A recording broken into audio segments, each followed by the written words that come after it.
Okay, so today I'm speaking with Veenaa Saynana, author, speaker, and medicine woman.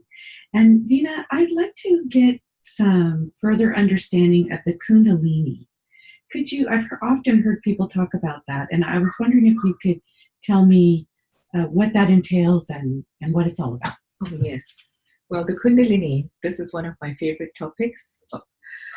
So basically, the Kundalini is our life force energy, and it's responsible for keeping us vital and alive.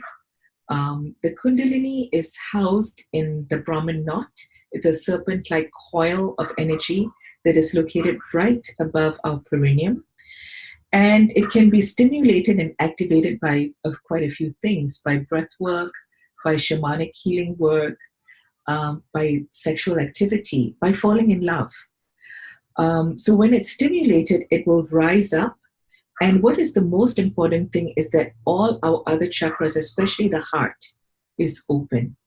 When the heart is not open, when someone is dealing with a broken heart or someone is grieving, for example, or is suffering from some depression, and when they have sexual energy or they do some form of breath work, if the heart is not open, then what occurs is that there is no space for this life force energy to rise and go beyond and activate the higher energies, the higher chakras. Right. So it stays in here and it creates what I call the Kundalini syndrome, which is that it just circulates round and round and can create problems. It can create intense sexual desire, which can take the form of some form of nymphomania or intense lust. Like you just want to discharge this energy in the form of sexual acts, which are not connected to the heart, and that is problematic. Mm-hmm.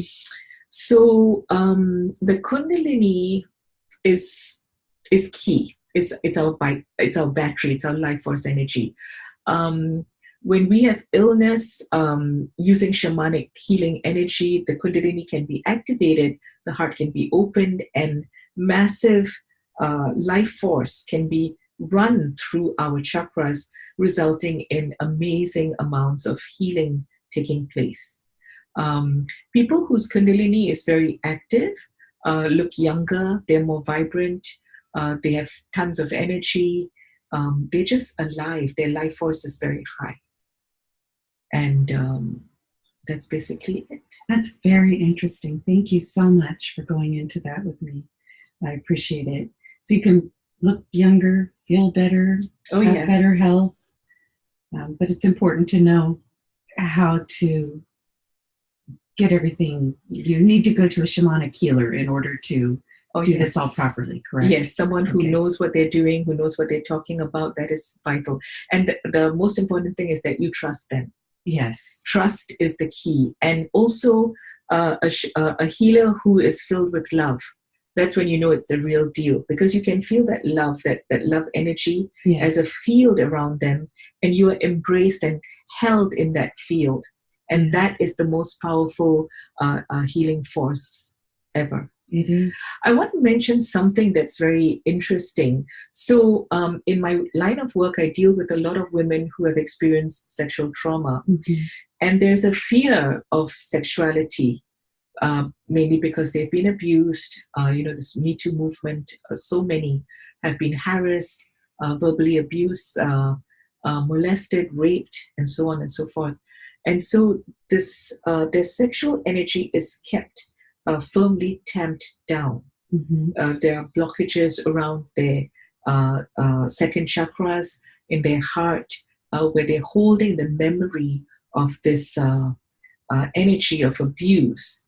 And so it is very, very hard for this Kundalini energy to run and flow smoothly through their bodies. And whenever any mention of sexual energy is made, it's a taboo topic because, it's so much of a trigger. Mm-hmm. And they're doing themselves a disservice, because when they don't allow this energy to run and flow smoothly, they tend to look older, they are more depressed, they have a very low sense of self-esteem, of self-worth, of value. They don't love themselves because their psyches are fragmented from this trauma. I see this very frequently, and it's a crying shame because there's so many tools and techniques in shamanic work, using breath work, using different forms of ancestral healing, of Kundalini activation, which I've been trained in by my gurus, to help them to move out of this trauma. Women are such a marvelous resource. The feminine rising in this world and on this planet is so needed at this time, because women have a very, very powerful nurturing energy, and what they have to speak, their messages, are so vital and important right now. The world needs these women to heal, to come up, to find their voices, and allow their energy to be vibrant. Mm-hmm. And to enjoy abundance, because the Kundalini is all of that. As it rises, the consciousness also rises. So it's related very, very much to your consciousness level, where you're at. Your experience of life also changes as the Kundalini rises and as your consciousness changes. Your experience of reality becomes smoother, more graceful. You experience greater abundance, greater connection to the divine, greater connection to the divine within you. And that is phenomenal. It certainly sounds so. Thank you so much for going into that with me. I appreciate that. It's very interesting. Yeah. Thank you. Oh, you're so welcome. So much love.